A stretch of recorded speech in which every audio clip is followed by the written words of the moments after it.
Bonjour, c'est Anne-Sandrine Di Girolamo au micro des Ondes de l'Imo, le podcast immobilier attentif et curieux. Mieux maîtriser le déroulé d'une vente immobilière et ainsi mieux maîtriser le processus de vente d'un bien immobilier vous intéresse? Eh bien c'est tout de suite avec Antoine Leroux, notaire à Paris. Antoine Leroux, bonjour. Bonjour Anne-Sandrine. On va donner à nos auditeurs la raison d'être de cet épisode, si vous le voulez bien. Et la première question, c'est celle-ci. Pourquoi est-ce qu'il est si important de comprendre le processus de vente d'un bien immobilier ? Tout simplement pour se donner la chance de réussir cette vente. La vente d'un bien immobilier est souvent facteur de stress car régulièrement synonyme de déménagement, succession ou séparation ou encore divorce. Oh, mais pas toujours quand même. Évidemment, mais tout de même. Et puis ajoutons que suivant les circonstances, le vendeur a parfois le temps de vendre et d'autres fois, il est tout simplement pris par le temps. Il est acculé. Et là, je demande quelques exemples. C'est régulièrement le cas dans le cadre du règlement d'une succession lorsqu'il y a des droits de succession à payer. Et j'ajoute que la conjoncture immobilière et le contexte économique actuel rendent le processus de vente plus compliqué. Nous avons un marché immobilier fortement ralenti par la présence de nombreux biens sur le marché, notamment les fameuses passoires thermiques, et peu d'acquéreurs pour se positionner à raison de la hausse des taux, de la faible remontée du taux d'usure et des conditions bancaires qui sont de plus en plus drastiques. Et donc, on comprend qu'il est essentiel de mettre toutes ses chances de son côté pour vendre dans de bonnes conditions, vendre sereinement ou le plus sereinement possible son bien immobilier. Alors justement, on va reprendre les choses pas à pas. Et la première étape, c'est celle de l'évaluation de son bien immobilier. C'est l'étape fondamentale, j'insiste. Et donc c'est l'étape à ne pas rater car la réussite d'une mise en vente va dépendre le plus souvent de la qualité de l'évaluation et de la qualité de l'information qui va être donnée au candidat acquéreur lors des visites. C'est d'autant plus vrai dans un contexte de marché acquéreur. Ce que nous vivons actuellement après des années de marché vendeur. Oui, d'ailleurs, marché d'acquéreurs, c'est bien là la grande nouveauté de la fin de l'année 2022 et 2023. Donc, il faut se souvenir de ça, c'est qu'on a un changement de mindset en fait sur le marché. Alors, je reviens à notre propos. Qualité, c'est le maître mot, si je vous ai bien compris. Qualité de l'évaluation, qualité de l'information.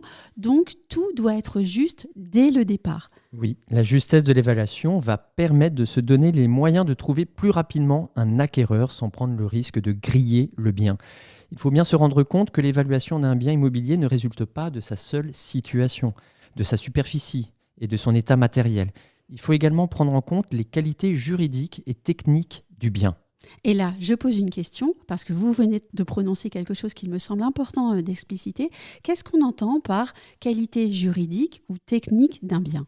Un bien immobilier peut être entaché de vices juridiques ou de défauts techniques. Par exemple ? Pour une maison, cela peut être une piscine ou une extension construite sans autorisation, ou encore une dépendance, des combles, ou un sous-sol aménagé sans autorisation d'urbanisme, ce que nous voyons très régulièrement. Pour un appartement, cela peut être la destruction d'un mur porteur, d'un conduit de cheminée, une annexion de partie commune ou encore l'installation d'un sanibroyeur. Et le tout, à chaque fois, sans autorisation de la copropriété ou pour les sanibroyeurs de l'autorité sanitaire. J'ajoute que la qualité énergétique est également un point important de l'évaluation aujourd'hui, car un appartement classé en G ne pourra plus être loué à partir du 1er janvier 2025, sauf à réaliser des travaux d'isolation préalablement. Et pour les biens classés F, ce sera compté du 1er janvier 2028. Pour les biens classés E, à partir du 1er janvier 2034. Et donc, révéler les éventuelles anomalies, défauts ou vices juridiques va permettre d'évaluer au plus juste le bien. On évite ainsi un risque de rétractation ou de renégociation du prix après la découverte de ce même vice. On revient donc ici à nos premiers échanges. La recherche de la qualité de l'information est essentielle. Oui, et cela nécessite donc de réaliser en amont un travail de regroupement des informations pour permettre aux professionnels d'évaluer au plus juste le bien immobilier. Faire ce travail de réunion des documents vous permettra à nos auditeurs également d'aller plus vite à la signature de la promesse de vente après réception de l'offre. Il va être difficile de reprocher au notaire un délai trop long entre l'acceptation de l'offre et la signature de la promesse de vente lorsque celui-ci doit faire tout le travail de réunion des pièces. Et nous y voilà donc, les pièces, les documents. On n'aime pas trop ça, mais il va bien falloir y passer. Et donc, quels sont justement les documents à réunir en cas de vente d'un bien immobilier ? Cela va dépendre de ce que vous vendez. Est-ce que vous vendez un appartement ou est-ce que vous vendez une maison ? Allez, un appartement tout d'abord. Alors attention, la liste est assez longue, hein. Elle résulte de la loi Allure de 2014. Il faut produire Allons-y. les PV d'Assemblée Générale sur les 3 dernières années, le carnet d'entretien, la fiche synthétique de l'immeuble, le certificat d'immatriculation de la copropriété, les informations financières relatives au lot sur les 2 dernières années, l'état des impayés des copropriétaires et des fournisseurs, les diagnostics techniques sur les parties privatives et les parties communes. Le diagnostic technique global, l'état des risques et pollutions, le règlement de copropriété et tous les modificatifs. Je dis bien tous les modificatifs. Alors vous imaginez sur les grosses copropriétés ce que cela peut signifier. Oui. On ajoute à tout cela les plans de la copropriété, les informations environnementales et si l'immeuble a moins de 10 ans, toutes les pièces relatives à la construction et à l'assurance dommage-ouvrage.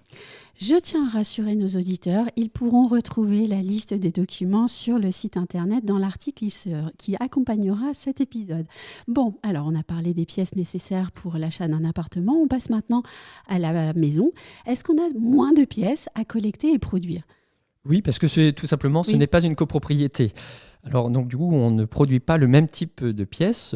On va quand même produire les diagnostics techniques. On va s'intéresser également aux certificats relatifs à l'installation d'assainissement. Il convient également d'avoir toutes les informations sur la construction et les modifications qui ont pu être apportées, qui auraient nécessité ou non une autorisation d'urbanisme. Il convient également de fournir toutes les factures et assurances pour ces mêmes travaux, notamment pour ceux qui ont moins de 10 ans. J'ajoute les traditionnels certificats de ramonage des cheminiers, d'entretien de la chaudière, l'indication de la présence de puits, de puisards, de cuves enterrées ou non, l'existence de conventions de servitude ou de mitoyenneté, voire les deux en même temps. Et si toutes les pièces sont fournies au notaire dès le stade de l'offre, je vous assure, vous irez plus rapidement à la signature de la promesse de vente. Et de mon côté, à vous écouter, je me dis, pour pouvoir bien vendre son bien immobilier, en fait, il faut être un bon propriétaire. Il faut collecter les informations, les documents et bien les ranger au fur et à mesure. Voilà, surtout les conserver, c'est le problème d'un certain nombre de nos clients. Ils ne savent plus où ils ont mis leur titre de propriété, les PV d'AG et les convocations, ils les ont bien sûr reçus et bien sûr parfois jetés. Donc, mon vendeur a réuni dans un dossier bien rangé la plupart des pièces et documents nécessaires. Il reçoit une offre sur le bien, il est très heureux. Mais alors, qu'est-ce qui va se passer maintenant ? On passe à la préparation de la fameuse promesse de vente. Avant d'aller plus loin, peut-être une petite question. Combien de notaires ? Alors, chaque partie peut contacter son notaire, qui peut être d'ailleurs le même pour le Oui. vendeur et l'acquéreur. Il n'est pas interdit qu'il y ait un seul notaire pour les deux parties. Il faut savoir que le notaire est le garant de l'équilibre du contrat. Il n'est pas un avocat, donc il n'est pas là pour défendre un client en particulier. Le plus souvent, malgré tout, il y a 2 notaires. Et entre ces 2 notaires, il va y avoir répartition du travail. C'est ainsi qu'à Paris, le notaire du vendeur va monter le dossier et le notaire de l'acquéreur va lui rédiger la promesse de vente et l'acte de vente. Cet aparté est terminé, on va revenir à la préparation de la promesse de vente. Oui, lors de cette phase de préparation de la promesse de vente, le notaire va lever un état hypothécaire sur le bien vendu. C'est une démarche essentielle que réalisent les notaires à ce stade. Lever un état hypothécaire permet de voir s'il existe une inscription hypothécaire sur le bien, comme une inscription d'hypothèque légale ou conventionnelle, ou encore une procédure de saisie immobilière, et il est important de ne pas passer à côté de cela. Signons maintenant cette promesse de vente. Là, nous entrons dans un débat qu'il est bon d'ouvrir. Certains notaires pratiquent la promesse unilatérale de vente, quand d'autres pratiquent la promesse synallagmatique de vente, qu'on appelle aussi le compromis de vente. Antoine Leroux, quelle est la différence entre promesse unilatérale de vente et promesse synallagmatique de vente ou bien compromis de vente ? Tous les deux sont des avant-contrats. En revanche, leur régime juridique diffère. Alors, détaillons dans un premier temps le compromis de vente. Alors, un compromis de vente, les deux parties sont irrévocablement engagées. Irrévocablement, j'insiste sur ce mot, en d'autres termes juridiques, on dit que la vente est parfaite, mais suspendue à la réalisation de certaines conditions suspensives. L'acquéreur verse un dépôt de garantie qui correspond généralement au montant indiqué dans la clause pénale. En conséquence, hormis le jeu des conditions suspensives, les parties sont obligées d'aller au bout du contrat au risque de se retrouver devant le juge pour casser le contrat et faire jouer la clause pénale. Et pendant ce temps, le bien ne peut pas être revendu à quelqu'un d'autre, quand bien même l'acquéreur est la partie défaillante.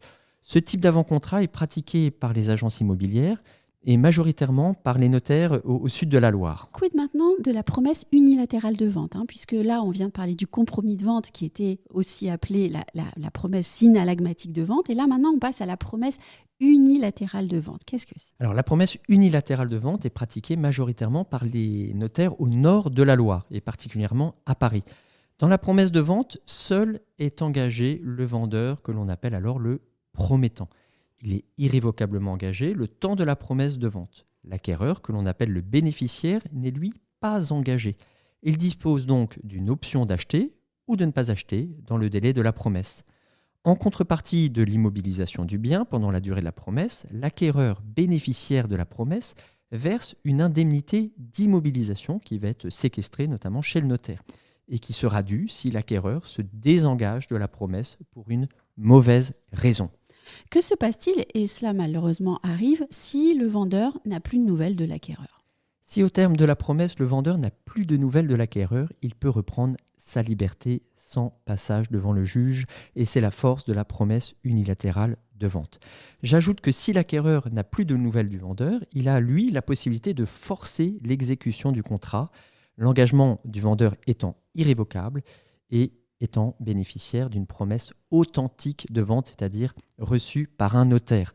La promesse unilatérale de vente est donc un avant-contrat dans lequel les parties connaissent très bien par avance les dénouements possibles. L'avant-contrat est maintenant signé.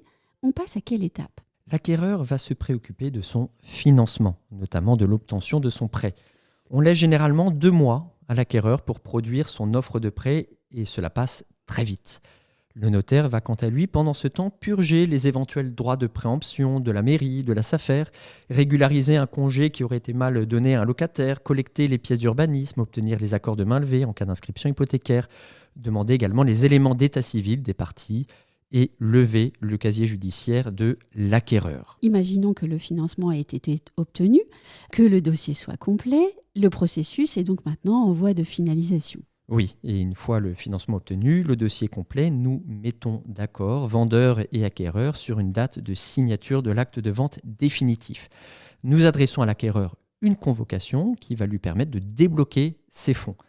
L'acte de vente signé, l'étude notariale se charge de publier l'acte de vente au service de la publicité foncière du ressort du bien. On est chargé de l'efficacité de l'acte. Il faut savoir que nous avons 1 mois pour envoyer l'acte à la publication. En revanche, le service de la publicité foncière n'a aucune contrainte de temps. Donc l'acquéreur va pouvoir recevoir son titre de propriété 3 mois après, ou 1 an, voire 1 an et demi après la signature de l'acte, suivant les services de publicité foncière. Merci Antoine Leroux pour ce voyage exhaustif dans les méandres de processus de vente d'un bien immobilier. Si je devais vous demander un dernier conseil, quel serait-il ? Évidemment, c'est logique, je suis notaire et mon conseil sera de mettre en vente un bien par une étude notariale qui dispose d'un service de négociation immobilière pour un accompagnement 100% notarial, de l'évaluation jusqu'à la signature de l'acte de vente. Les vendeurs ne le savent pas ou peu, mais de plus en plus d'études notariales, notamment à Paris, proposent ce service. Les notaires ont un excellent taux de conversion de leur mandat de vente et la liste des études notariales qui dispose d'un service de négociation immobilière est sur le site internet immobilier.notaire.fr. Merci beaucoup Antoine. Merci Anne-Sandrine.